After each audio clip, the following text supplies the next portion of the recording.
আজকে হলো গিয়ে পয়লা বৈশাখ, তো সবাইকে জানাচ্ছি শুভ নববর্ষ।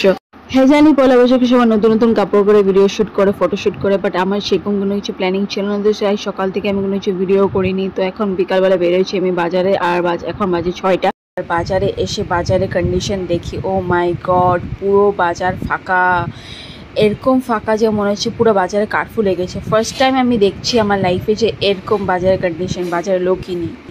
তো তারপরে আমি চলে এসেছিলাম একটু বিশালে, যেতে নববর্ষ বলে কথা একটু কেনাকাটি করতে লাগে। বিশালে এসে তো আমার কোনো কিছুই পছন্দ হচ্ছে না, যেটাই ভালো লাগে সেটাই দাম দেখি 299, 399, একটাও পছন্দ হচ্ছে না।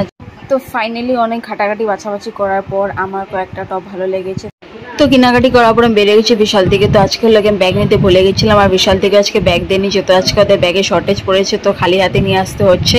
তো তারপর আধা রাস্তা দেখলাম মন্দির, তো ঢুকে বললাম একটু মন্দিরে ঠাকুর দর্শন করতে, যেহেতু আজকে পয়লা বৈশাখ ভালো দিন, তো একটু ঠাকুর মন্দিরে ঢুকতে লাগে, তো তাই একটু ঢুকে বললাম একটু ঠাকুর নমস্কার করতে। তারপর আমি ঘরে এসে ফ্রেশ হয়ে চুলকুটি অল্প বসে পড়েছিলাম ফ্যানের নিচে। তো ঘরে এসে দেখি পাপা একটা মিষ্টি প্যাকেট নিয়ে এসেছে, পাপাকে দিয়েছিল কেউ খেতে নববর্ষের মিষ্টি প্যাকেট। তো একটাই প্যাকেট দিয়েছিল, তো ওটার মধ্যে 4 জন আবার ঘরে ভাগ হয়েছে, তো ওই জন্য আধা আধা সবকিছু দেখতে পারছো। তো যাই হোক, কপালে যা জুটলো সেটাই খেয়ে নিলাম। সকাল থেকে তো মিষ্টি একটা প্যাকেট পাইনি, তো এটাই আধাটুকু পেয়েছি, এটাই খুশি খুশি খেয়ে নিলাম। তো এই ছিল আমার নববর্ষের মিনি ব্লগ। তো দেখা হচ্ছে তোমাদের সাথে পরে ভিডিওতে।